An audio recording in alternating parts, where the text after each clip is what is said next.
Sebelum pertarungan benar-benar pecah, dari dalam tandu berhiaskan emas dan sutra merah yang diarak oleh 4 prajurit kuat, seorang pria gempal dengan perhiasan berlebihan turun dengan pelan. Tubuhnya berkeringat deras meskipun udara pagi itu terasa sejuk. Wajahnya bulat dengan dagu ganda, dengan senyuman yang dipaksakan namun penuh arogansi. Jubahnya berkilau tapi longgar di perutnya. Hentikan! Dengarkan semuanya! Aku adalah putra Raja Banugeni, pewarisah keraton Pangeran Indradipa. Kalian semua harus tunduk di hadapanku. Berlututlah, atau kalian akan merasakan murka Banyugeni. Jenderal Banyugeni menimpali. Dengarkan perintah pangeran. Berlutut sekarang, atau kalian akan mati. Kerumunan Raksadipa semakin gaduh. Cemoohan semakin terdengar keras dari belakang pagar. Beberapa warga bahkan meludah ke tanah sebagai bentuk penghinaan. Suara tawa pelan mulai bergema. Cih, Pangeran Babi itu menyuruh kita bersujud. Ini lelucon. Mereka belum tahu saja siapa pemimpin kita. Kenapa pihak keraton selalu searogan ini? Topiwara maju setapak dari barisan. Langkahnya tenang di tanah berbatu. Suaranya tenang namun setiap katanya membawa tekanan seperti beban yang tidak terlihat. Raksadipa tidak tunduk kepada siapapun. Sejak kapan Raksadipa berada di bawah keraton? Guardian Agung menambahkan, itu benar. Perjanjian Aprajaya adalah bentuk kesetaraan. Ternyata ada Pangeran Badut di sini. Guardian Kiwa menegaskan. Wajah Pangeran Indradipa memerah seperti tomat. Lehernya bergetar menahan amarah. Tangannya menunjuk Topiwara dengan jari yang gemetar. Berani kau bicara begitu di hadapan putra mahkota ini? Jenderal, tangkap orang ini. Potong lengannya sekarang. Oi pangeran, prajurit, maju, tangkap mereka. Secara serentak, para jenderal menghunuskan senjata dari sarungnya. Suara logam bergesekan memenuhi udara di lapangan. Pedang dan tombak berkilat di pagi itu. Namun, sebelum mereka bisa bergerak lebih jauh dari rombongan, Guardian Tangan melangkah ke depan dengan tatapan tajam. Guardian Kiwa pun menatap dengan dingin. Siapapun yang maju satu langkah akan mati. Mereka benar-benar tidak tahu tempat mereka. Kemarilah, jika kalian ingin mati. Pangeran Indradipa justru tertawa keras. Suaranya bergema tapi terdengar dipaksakan. Tangannya menunjuk Topiwara lagi sambil mundur selangkah ke tandu. Kau pikir aku takut? Aku adalah Pangeran Banyugeni. Kau hanyalah anak kampung yang kebetulan beruntung. Sekarang bersujudlah. Aku beri kau kesempatan. Itu benar. Berlututlah sekarang sebelum kalian menyesal. Topiwara melangkah pelan. Aura spiritualnya semakin menyebar seperti gelombang panas, membuat udara bergetar samar dan kuda Banyugeni meringkik gelisah. Prajurit terdekat mundur setengah langkah tanpa sadar. Dasar arogan, aku akan membunuhmu di sini. Pangeran Indradipa mengangkat tangannya hendak menyerang dengan mantra. Jari-jarinya bercahaya merah, namun sebelum sempat bergerak sepenuhnya, suara keras terdengar seperti tebasan angin yang tidak terlihat. Tangannya lenyap seketika dari bahu. Darah muncrat ke udara seperti air mancur yang merah. Jatuh ke tanah batu dengan suara yang basah. Ia menjerit histeris, matanya melotot tidak percaya. Tubuhnya goyah mundur ke tandu. Tanganku! Apa yang kau lakukan? Bahu ketahuilah tempatmu. Beraninya kalian bersikap arogan di sini? Apa kalian pikir bisa kembali hidup-hidup? Pangeran Gembal itu tangannya terlepas.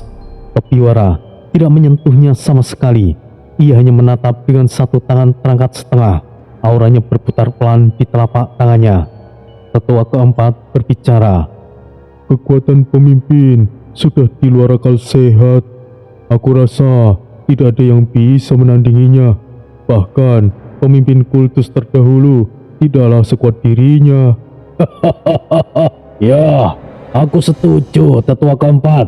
Dengan perkataanmu itu, bahkan aku sendiri tidak bisa mengukur seberapa kuat pemimpin saat ini. Lalu, di detik berikutnya, sial, tanganku! Tangan satunya juga menghilang dengan suara retak. Darah sekali lagi menyembur di jubah emasnya. Tubuh sang pangeran Gembal itu goyah lebih parah. Keringat bercucuran deras. Wajahnya berubah pucat pasi. Ceritanya bergema. Kurang ajar! Kau mau monster! Jenderal! Bunuh dia! Pangeran, bertahanlah! Keterlaluan! Prajurit, bersiap! Topiwara mendekat pelan. Langkahnya tenang di tanah yang kini berlumuran darah. Suaranya datar tanpa emosi. Jika kalian ingin hidup, tetaplah berada di tempat kalian. Hei, kau makhluk gendut yang jelek.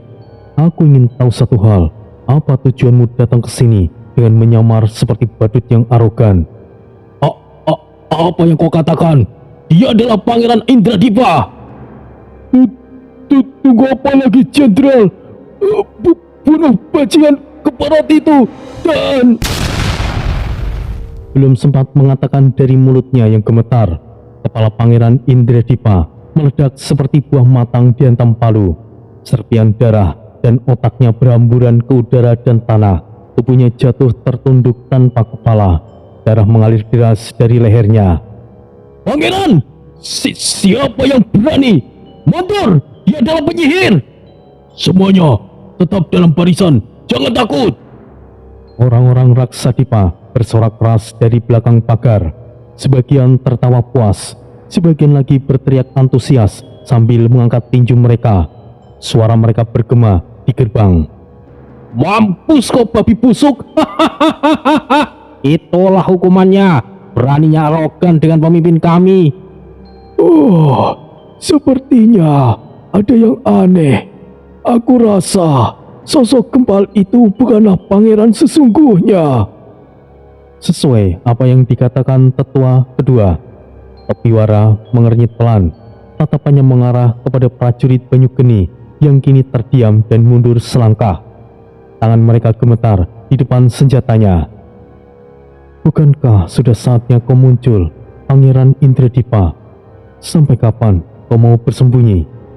Para guardian menambahkan, mereka kira kita bisa dibohongi. Tipuan yang sangat buruk sekali. Kau, apa maksudmu? Ia adalah pangeran yang sebenarnya. Kau telah membunuhnya. Kau harus bertanggung jawab akan hal ini. Para jenderal Banyugeni tidak panik seperti biasa. Mereka tetap berdiri di barisan. Wajah mereka hanya kaku dan penuh amarah yang terkendali. Mata mereka saling pandang ke sesama prajurit. Reaksi itu justru membuat suasana semakin aneh. Kerumunan Raksadipa bergumam dengan curiga. Reaksi yang cukup biasa atas kematian sang pangeran. Ini jelas mencurigakan. Itu benar, Ayah. Aku rasa mereka berniat menjebak Topiwara. Topiwara melangkah sekali lagi. Suara langkahnya terdengar jelas di atas batu hitam yang basah oleh darah. Aura emas dan esnya menyebar pelan dan membuat udara bergetar. Dengarkan baik-baik. Raksadipa dan Keraton Banyugeni memiliki perjanjian Aprajaya, perjanjian non-agresi. Raksadipa tidak tunduk pada keraton. Perjanjian itu dibuat bukan karena kami takut kepada keraton. Justru sebaliknya, karena keratonlah yang takut kepada kami. Keraton takut pada kalian? Ini sungguh penghinaan. Ditambah kau berani membunuh pangeran. Itu benar. Ini adalah deklarasi perang. Ini tidak bisa dibiarkan. Benarkah? Apa yang bisa kalian lakukan? Apa kalian pikir bisa kembali hidup-hidup dari sini? Atmosfer langsung berubah. Tidak hanya Topiwara, bahkan para penduduk Raksadipa terlihat begitu menyeramkan di mata para prajurit dari keraton. Topiwara berhenti di tengah lapangan, menatap ke barisan prajurit Banyugeni yang mulai mundur perlahan. Dan satu lagi, yang barusan mati, aku yakin itu bukanlah pangeran. Pangeran yang sebenarnya ada di antara kalian sekarang. Ingin keluar sendiri, atau aku yang menyeretmu? Hening menyelimuti lapangan seketika. Angin pagi bertiup kencang, membawa bau darah segar. Para prajurit Banyugeni menoleh satu sama lain dengan wajah waspada. Tangan mereka memegang senjata lebih erat. Bisik-bisik mulai terdengar di barisan mereka, seperti ular bergeser. Omong kosong apa ini? Pangeran kami mati di depan mata. Aku rasa ia sudah gila. Kita harus pergi dari sini dan melaporkan kepada keraton. Tetap jaga formasi, jangan bertindak gegabah sesuai instruksi jenderal. Seorang jenderal mencoba menahan getaran saat bersuara lebih lantang. Tangannya menunjuk Topiwara. Apa maksudmu? Apa kau mencoba menipu kami? Sudah cukup. Tidak perlu berpura-pura lagi. Aku tidak akan melukai pangeran. Guardian Agung menambahkan.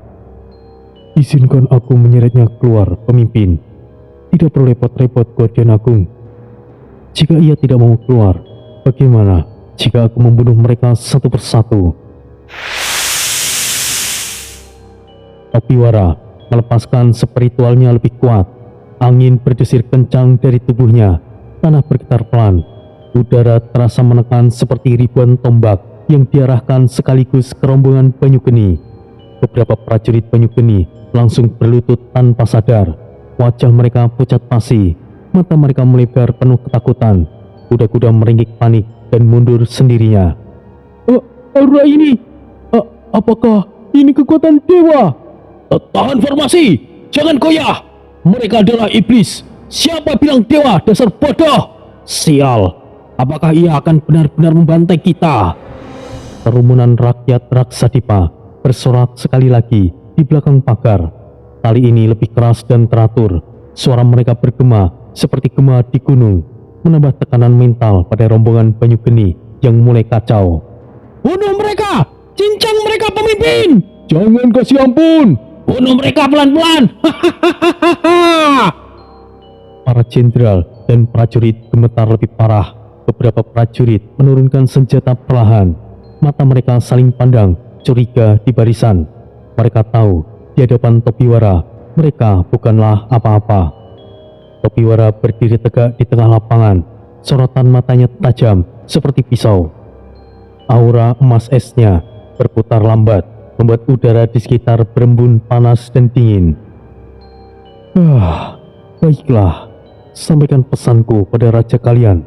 Jika Banyugeni ingin melanggar perjanjian, maka Raksadipa akan datang ke gerbang keraton. Dan ketika itu terjadi, aku, Topiwara, akan menghapus keraton Banyugeni. Dan kau, pangeran pengecut, aku ampuni nyawamu kali ini. Pergilah kalian semuanya. Kau berani berikan ancaman kepada keraton? Apa kau pikir kami takut mati?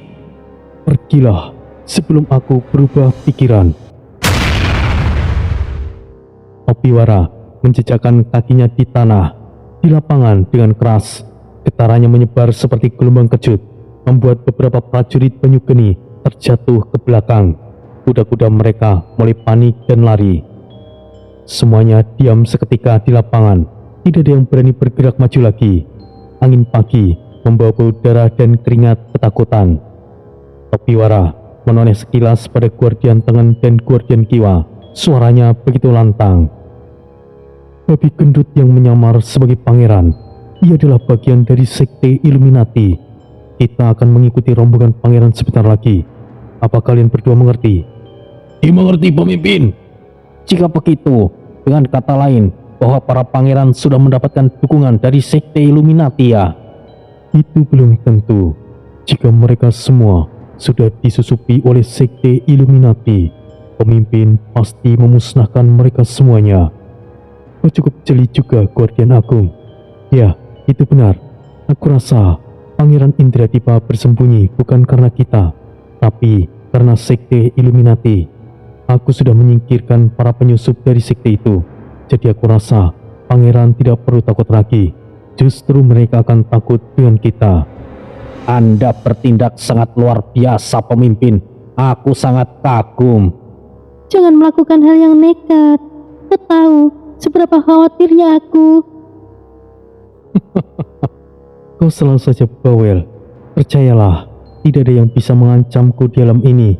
Pemimpin, persiapan sudah siap. Baiklah, saatnya kita akan bergerak. Kita akan menuju di Keraton Banyugeni. Sementara itu, rombongan Banyugeni sudah mundur cukup jauh. Langkah mereka berat dan tidak teratur. Wajah para jenderal tegang dan penuh amarah, tapi tidak berani untuk membalas. Kuda-kuda ditarik paksa. Sementara itu, seluruh Raksadipa masih bersorak dengan puas, meneriakkan nama Topiwara berkali-kali dari pagar dan atap rumah. Suaranya bergema dari gunung dan balairung. Hidup Tuan Topiwara! Hidup Raksadipa! Raksadipa telah menunjukkan bahwa mereka bukanlah bawahan siapapun. Lapangan kini sepi dengan darah dan jejak kaki yang mundur. Angin pagi membersihkan bau darah pelan. Topiwara berdiri di tengah. Auranya mereda, tapi tekanannya tetap terasa di udara. Apakah kau akan benar-benar pergi di keraton? Ya, aku harus menemukan ayahku manis. Kau selalu saja buat aku khawatir.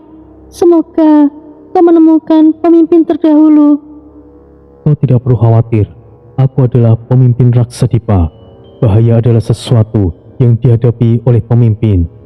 Tetua pertama menambahkan, itu benar. Raksadipa menjadi seperti sekarang ini karena pemimpin yang berani manis. Aku tahu, Ayah. Aku hanya bicara sebagai istrinya. Rombongan Banyugeni masih bergerak dengan langkah yang berat.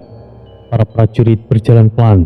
Sepatu bot mereka menginjak tanah berdebu yang meninggalkan jejak panjang di jalan setapak. Udara siang itu begitu panas, membuat keringat mengalir di wajah mereka. Tapi tidak ada yang berani berhenti ataupun mengeluh. Tidak ada satupun dari mereka yang berani menoleh ke belakang. Para prajurit hanya menunduk, merasa malu setelah kegagalan yang memalukan. Sementara itu, di dalam tandu berlapis kain merah tua, Pangeran Indradipa duduk gelisah. Wajahnya pucat, tangannya gemetar. Ia sadar kedatangannya ke Raksadipa untuk meminta dukungan akhirnya berakhir sia-sia. Indradipa meremas lututnya sendiri dan bergumam dengan lirih. Aku sudah kalah. Aku tidak akan bisa memenangkan perebutan tahta ini. Kakak pasti akan membunuhku. Apa yang harus aku lakukan? Tiba-tiba, udara di dalam tandu berubah dingin. Angin sepoi yang tadinya masuk melalui celah kain, sekarang terasa menusuk tulang. Sosok Topiwara muncul begitu saja, tanpa suara. Mata Indradipa melebar, nafasnya langsung tercekat. Bagaimana kau bisa masuk ke sini? Topiwara duduk tenang di hadapannya. Tatapannya tajam namun terkendali. Ia melipat tangannya di dada, seolah-olah ia hanya pertemuan biasa di ruang tamu. Mau kemanapun aku pergi, tidak akan ada yang akan menghalangiku. Dengarkan baik-baik, aku bisa membantumu menjadi raja. Indradipa langsung terdiam, mulutnya setengah terbuka, keringat dingin membasahi keningnya. Ia menggosok tangannya dengan kain tandu, mencoba menenangkan diri sambil memandang Topiwara dari atas ke bawah. Apa maksudmu? Kau akan mendukungku?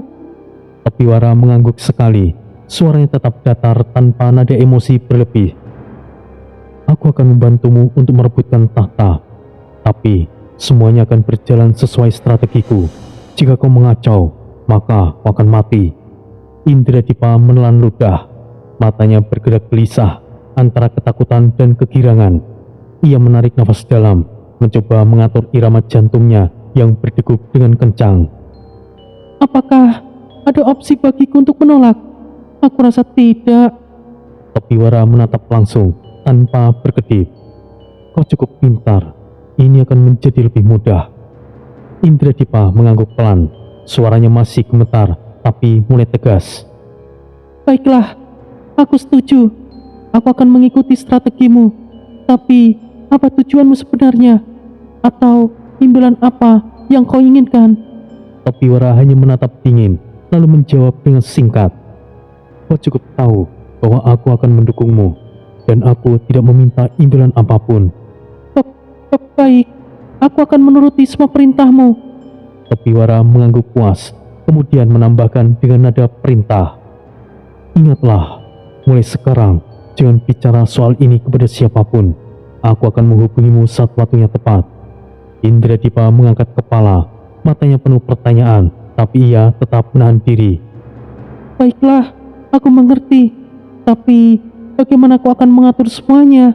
Kakakku punya banyak mata-mata di keraton. Itu urusanku. Kau fokus saja pada peranmu sebagai pangeran kedua. Jangan tunjukkan tanda-tanda kau memiliki kemampuan. Akan aku lakukan itu. Terima kasih, apapun itu. Kemudian, Topiwara menghilang secepat ia muncul, meninggalkan Indradipa sendirian di tandu yang sekarang terasa lebih sempit. Sementara itu, ketiga Guardian Agung, Guardian Tangan, dan Guardian Kiwa sudah menyusup ke barisan prajurit di luar tandu. Mereka bergerak seperti prajurit biasa, menyembunyikan identitas mereka rapat-rapat. Guardian Agung berjalan di depan, membuat tombak standar sambil mengawasi sekitar.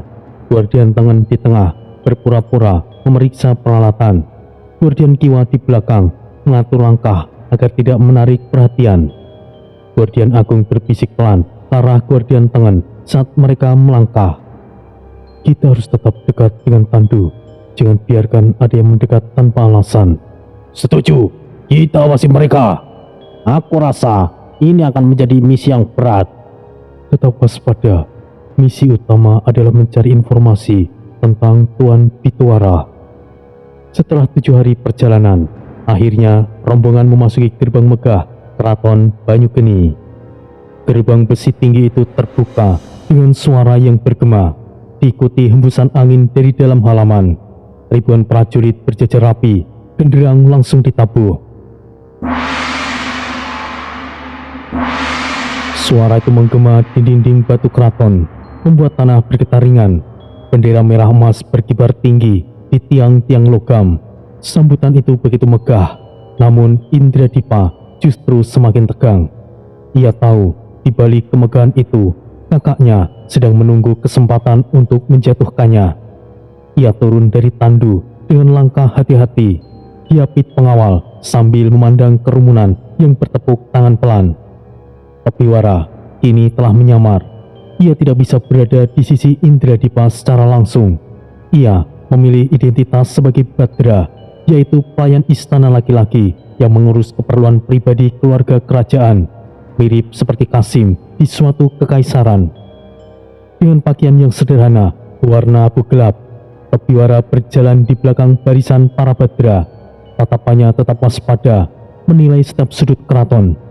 Ia memperhatikan patung-patung batu di gerbang, menara pengawas yang dijaga dengan ketat, dan para pelayan yang berlalu lalang dengan tas yang berat.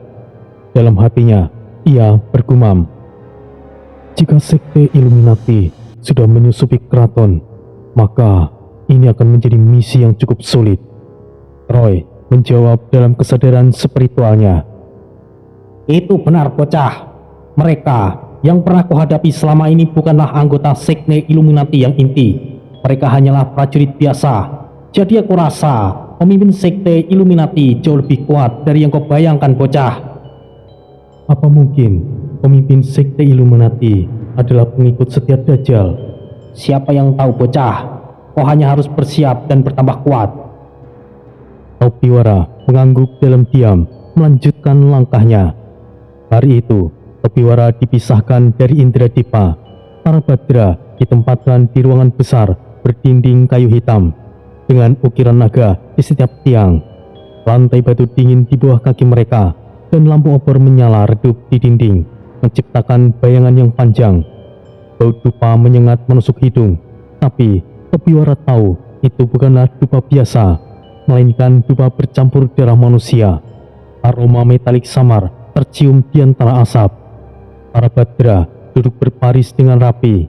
Di depan mereka berdiri seorang lelaki tua bertubuh kurus dengan wajah cekung dan mata merah. Dialah Mahabala, pemimpin para Badra. Suara serak namun terdengar keras. Mulai malam ini, semua Badra akan berbakti penuh kepada Pangeran Mahindra, pewaris pertama Keraton Banyugeni. Kalian tahu siapa yang harus didukung. Yang mencoba menentang akan dilenyapkan. Beberapa Badra langsung menunduk dalam, bersorak dan mendukung. Hidup Pangeran Mahindra! Hidup pewaris takhta! Tobiwara memperhatikan dengan seksama. Ia bisa merasakan energi gelap merambat dari Mahabala. Jelas, itu adalah tanda lelaki tua itu sudah menjadi alat sekte Illuminati. Mahabala melanjutkan, suaranya sedikit naik. Jika kalian menjadi mata dan telinga di dalam istana, Pangeran kedua Indradipa harus dipastikan untuk jatuh. Siapapun yang membantunya akan disingkirkan. Ini adalah titah dari Dewan Illuminati. Mahabala menunjuk ke arah barisan, matanya menyapu semua orang. Siapa di antara kalian yang baru? Angkat tangan kalian. Beberapa orang, termasuk Tobiwara, mengangkat tangan. Mahabala menatap mereka dengan tajam. Kalian harus cepat belajar. Tidak ada ruang untuk kesalahan. Jika ada yang melapor soal gerakan mencurigakan, maka hadiahnya cukup besar. Seorang Badra tua di depan menambahkan. Itu benar, Tuan Mahabala. Kami siap melaporkan apa saja demi Pangeran Mahindra. Itu bagus sekali. Sekarang aku akan bagi tugas yang ditugaskan ke Pangeran kedua. Ingatlah, awasi setiap langkahnya.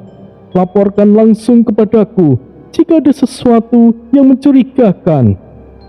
Tobiwara menunduk pura-pura patuh. Meski di dalam hatinya mendidih, ia sadar fraksi Badra sepenuhnya sudah dikuasai oleh Illuminati. Seorang Badra muda berbisik pelan kepada Tobiwara.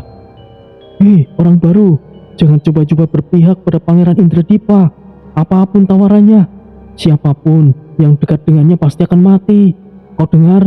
Karena aku tahu kau ditugaskan untuk berada di dekat Pangeran kedua, bukan?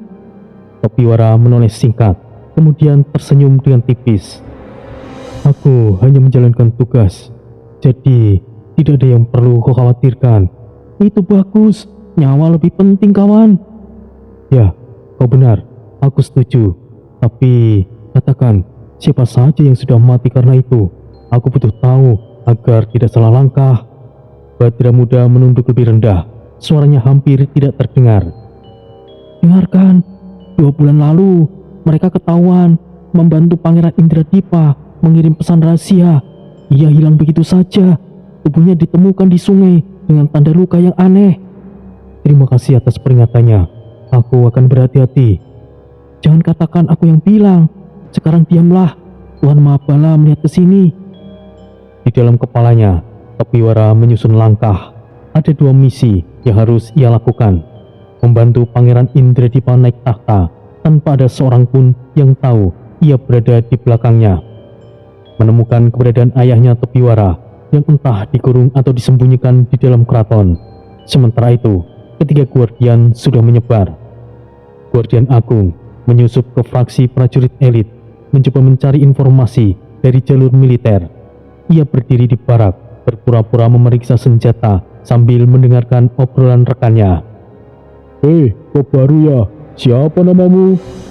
Nama saya Arjuna. baru pindah dari perbatasan. Oh, baiklah, Arjuna. Malam ini ada latihan, jangan telat.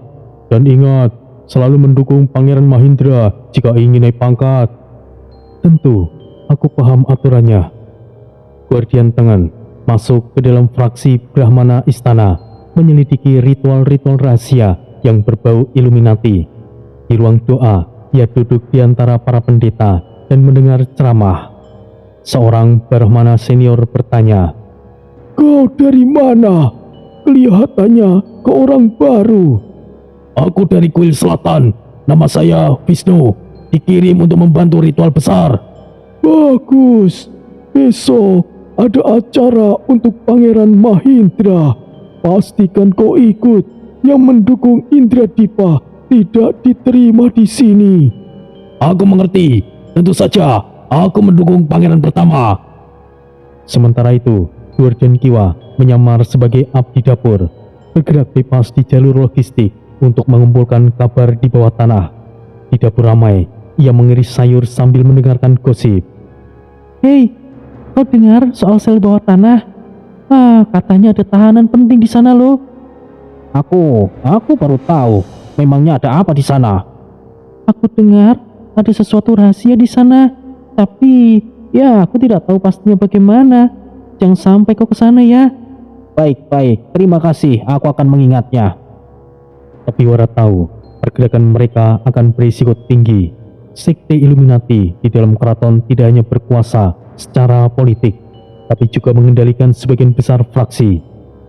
Malam itu, ketika semua Badra sudah tertidur di ruangan besar, suara dengkuran bergema pelan di antara dinding kayu. Topiwara duduk bersila di pojok, matanya terpejam.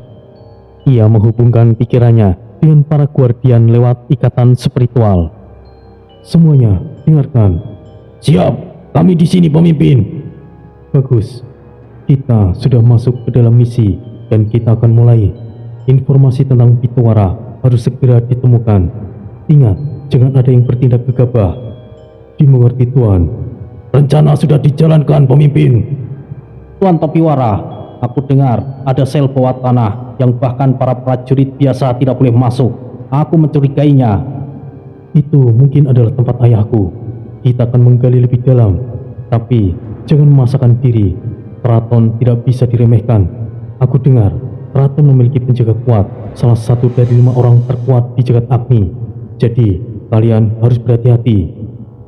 "Pemimpin, aku sudah mendapat info dari prajurit. Sel itu dijaga oleh salah satu penjaga elit. Aku akan mencoba mendekati tanpa curiga." "Aku menemukan ritual malam ini yang melibatkan darah manusia. Mungkin ini terkait dengan Illuminati. Aku akan rekam detailnya." "Sementara itu, dari dapur, aku tidak bisa bergerak lebih banyak, tapi aku akan berusaha." "Baiklah, laporkan setiap ada perkembangan. Jika ada bahaya, mundurlah. Prioritas keselamatan kalian." "Siap, pemimpin."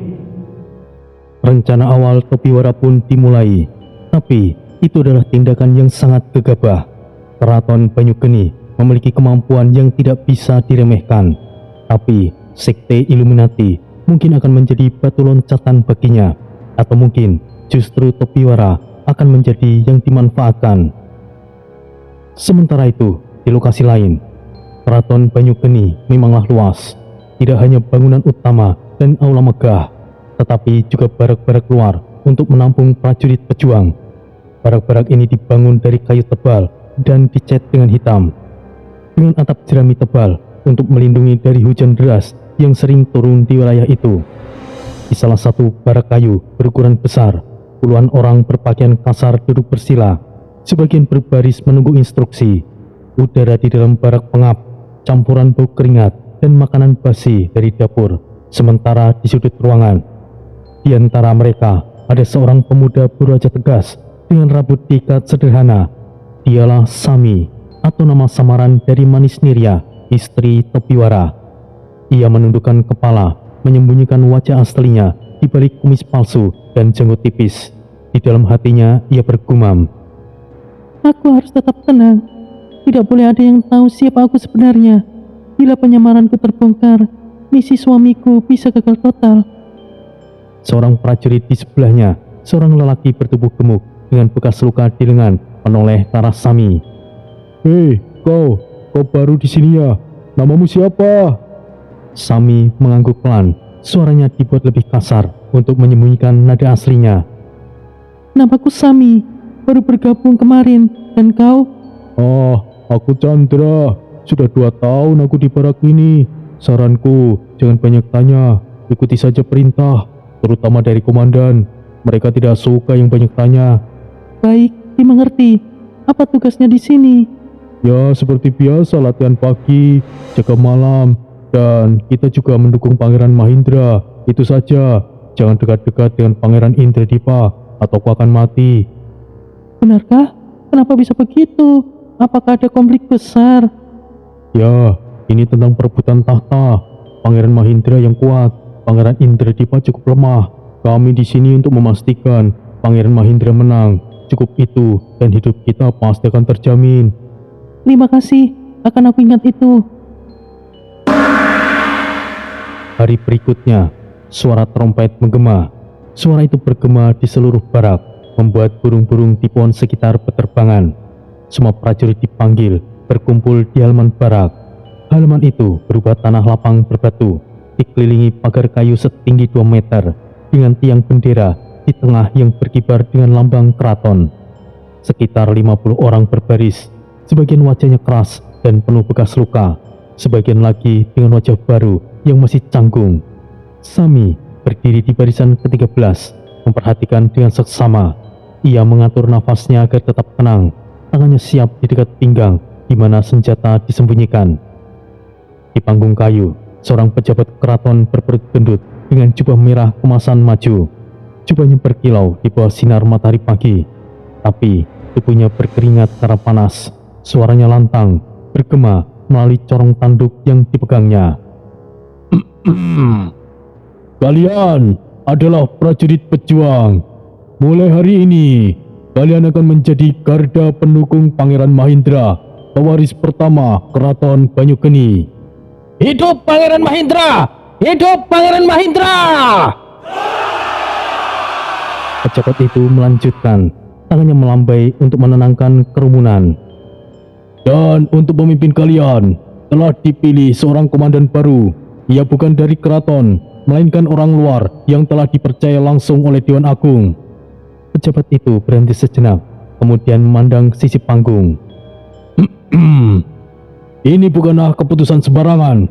Dewan sudah uji kemampuannya. Kalian harus taat sepenuhnya."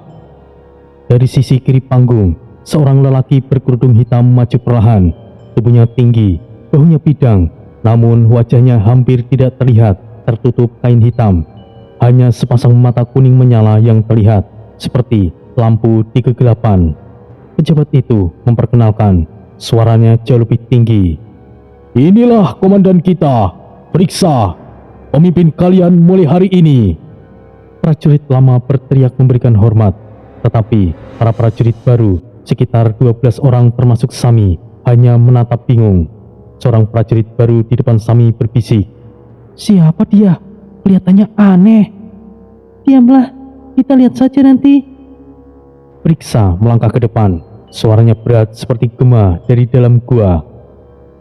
"Kalian yang baru bergabung, untuk diterima ada satu syarat. Kalian harus memakan persada hitam ini. Siapapun yang menolak akan dianggap membangkang dan mati di tempat." Dari kantong kulit besar, para pengawal mengeluarkan mangkuk berisi daging hitam berbau busuk. Bau amis menyengat menusuk hidung, membuat beberapa prajurit menutup hidung dengan lengan bajunya. "Dengar, ini bukanlah makanan biasa. Ini ikatan loyalitas. Makanlah, maka kalian akan mendapatkan kekuatan luar biasa, dan kalian akan menjadi bagian dari kami." Salah seorang prajurit baru tidak tahan. Ia melangkah maju, wajahnya merah karena marah. "Kenapa kami harus memakan ini? Apa maksudnya?" Periksa menatapnya dengan dingin. Tanpa kata-kata, ia menghunuskan pedang hitamnya. Pedang itu panjang dan bergerigi. Dalam sekejap, kepala prajurit itu langsung terpenggal. Kepalanya jatuh ke tanah, darah menyembur ke segala arah. membasahi sepatu prajurit di sekitarnya.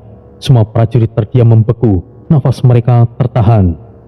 Itulah jawabannya. Siapa yang menolak akan berakhir sama. Ketakutan membuat yang lain gemetar. Satu persatu prajurit baru terpaksa memakan daging busuk itu.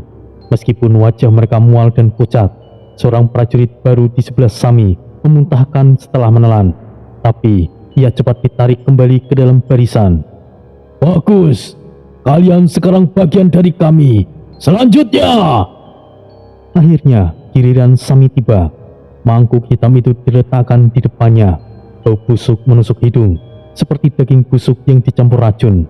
Sami menatap mangkuk itu dengan tatapan dingin.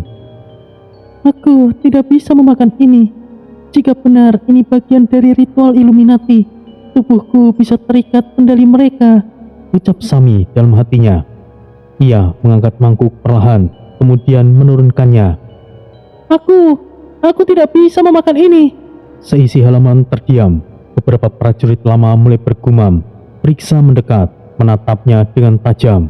Beraninya kau menolak, kau harus menerima konsekuensinya. Sami memundurkan langkah, bersiap, tubuhnya tegang, tangannya bersiap mencabut senjatanya. Aku tidak butuh makanan busuk seperti ini untuk membuktikan loyalitasku. Kau berani sekali untuk seorang prajurit. Kau pasti mata-mata. Siapa yang mengirimu? Jawablah, atau kau akan mati perlahan. Sami tidak menjawab, tapi tiba-tiba ia melesat, mencoba keluar dari barisan. Namun, Priksa sudah bergerak lebih cepat, menghadang di depannya dengan tubuhnya yang besar.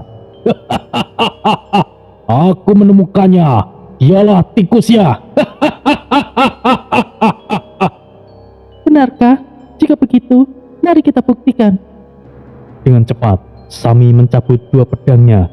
Sepasang bilah kembar, cahaya perak berkilat di udara. Pedang itu ringan, tapi tajam, dirancang untuk memotong energi gelap. Bagus, sekarang bunuh dia! Priksa memberikan perintah. Puluhan prajurit pejuang langsung menyerbu. Namun, wajah mereka kosong, matanya tidak berkedip. Mereka seperti boneka tanpa jiwa. Gerakan mereka kaku, namun sangat cepat. Jadi, mereka sudah dirasuki. Aku tidak boleh menahan diri.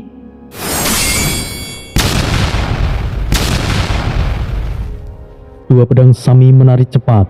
Dalam beberapa gerakan, 3 prajurit roboh dengan luka di leher. 2 lainnya terbelah di dada. Darah muncrat membasahi tanah halaman, membuat tanah menjadi licin. Seorang prajurit menyerang dari samping. Matilah kau! Ini terlalu mudah. Ia menebas perutnya, kemudian melompat ke belakang, menghindari tombak dari sisi lain. Namun mereka terus maju, puluhan jumlahnya. Sami bergerak cepat, menusuk, menebas, melompat ke samping. Tubuhnya mulai berkeringat dan nafasnya mulai berat. Jika terus begini, aku bisa kehabisan tenaga. Tapi tekadnya sangat kuat. Ia tahu ia tidak boleh membiarkan identitas aslinya terbongkar. Setelah puluhan prajurit jatuh, Sami mulai berdiri terengah. Tubuhnya penuh luka sayatan, darah menetes di lengan dan kakinya. Priksa hanya tertawa pelan. Menarik, kau bukanlah prajurit biasa. Siapa kau sebenarnya? Sami mengarahkan pedang kembarnya. Nafasnya masih tersengal. Kau bagian dari sekte Illuminati, bukan? Itu benar, dan aku akan membunuhmu di sini karena kau sudah tahu, dan aku pun yakin kau adalah penyusup. Satu lagi, apakah kau bagian dari pangeran kedua? Tamatlah riwayatmu. Apapun yang kau lakukan, aku tidak akan bicara. Mari selesaikan ini. Priksa kemudian melesat. Kedua bilah senjatanya berbenturan. Percikan api berterbangan membuat udara panas sejenak. Sami menangkis serangan demi serangan. Pedangnya berputar membentuk lingkaran cahaya. Ia menggunakan teknik Raksadipa, aura pedang kembar yang bisa merobek energi gelap. Bilah pedangnya menembus bahu Priksa. Darah hijau langsung keluar, mengalir ke lengannya. Lumayan, kau berhasil melukaiku, ha? Aku tidak akan kalah dari makhluk hina sepertimu. Kau punya teknik yang bagus, tapi ini tidak cukup. Dengan kemampuan yang setengah-setengah, kau pasti akan mati. Seolah kau bisa mengalahkanku. Bahkan kau tidak bisa menyentuhku, bukan?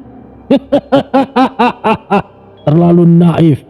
Apa kau pikir ini sudah selesai? Tiba-tiba ia meraung. Tubuhnya membesar. Otot-ototnya menggelembung. Kulitnya berubah hijau. Bulu kasar tumbuh di sekujur tubuhnya. Wajahnya berubah menjadi moncong serigala besar dengan taring yang tajam. Tanah bergetar saat ia menginjakan kakinya, membuatnya retak-retak di permukaan. Sami melotot dan terkejut. Sial, dia berubah. Makhluk apa dia? Sebenarnya, apa itu sekte Illuminati? Periksa sekarang 2 kali ukuran biasa. Suaranya jauh lebih dalam. Sekarang, mulailah putus asa. Ini adalah bentuk terkuatku. Dan hanya sekte Illuminati yang memiliki metode ini. Apapun itu, aku harus melawan. Sami terpental ke dinding barak. Dinding kayu retak, serpian kayu berterbangan, darah keluar dari mulutnya, dan dadanya terasa remuk. Ia bangkit dengan susah payah. Kedua pedangnya masih digenggam. Nafasnya tersengal. Tubuhnya sangat bergetar. Sial, aku tidak boleh mati di sini. Tapi Wara, maafkan aku. Setidaknya aku sudah berusaha untuk tidak melibatkan Raksa Dipa. Sekarang, katakan sesuatu. Siapa kau dan apa tujuanmu? Maka aku akan mati lebih cepat. Sial, kakiku terkilir. Jawab sekarang. Siapa yang mengirimmu? Indra Dipa atau dari luar keraton? Aku tidak akan bicara. Bunuh saja jika kau bisa. Baiklah, aku akan menyiksamu secara perlahan.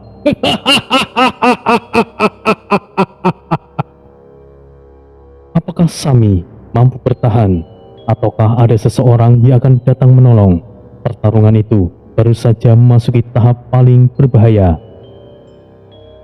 Masih di halaman barak prajurit pejuang Keraton Banyugeni, tanah lapang yang biasanya digunakan untuk latihan sekarang berubah menjadi medan berantakan penuh mayat prajurit dan darah yang menggenang di tanah berbatu. Dinding barak kayu di sekitarnya retak karena hantaman sebelumnya, dan udara terasa panas bercampur bau amis darah serta busuk di tubuh Friksa yang menjelma menjadi makhluk hijau raksasa berdiri tegak. Tubuhnya berotot, kulitnya hijau gelap berlapis sisik kasar, dan matanya menyala merah. Nafasnya mengandung bau busuk bercampur darah. Hembusannya membuat debu berterbangan setiap kali ia bergerak. Sami atau Manis Nirya dalam penyamarannya sudah kehabisan tenaga. Tubuhnya penuh luka gores pedang dan hantaman. Ia mundur setapak demi setapak. Darahnya menetes dari setiap lukanya, membuat jejaknya merah di tanah. Friksa berjalan lambat, seolah menikmati rasa takut dari lawannya. Kakinya yang besar meninggalkan lubang di tanah setiap langkah. Aku berikan kesempatan sekali lagi. Bicaralah, siapa yang mengirimmu? Pangeran kedua atau pihak keraton lain? Suaranya semakin berat, bergema seperti suara guntur di dalam gua. Sami sama sekali tidak menjawab, hanya menggenggam kedua pedang kembarnya lebih erat. Jarinya memutih karena tekanan.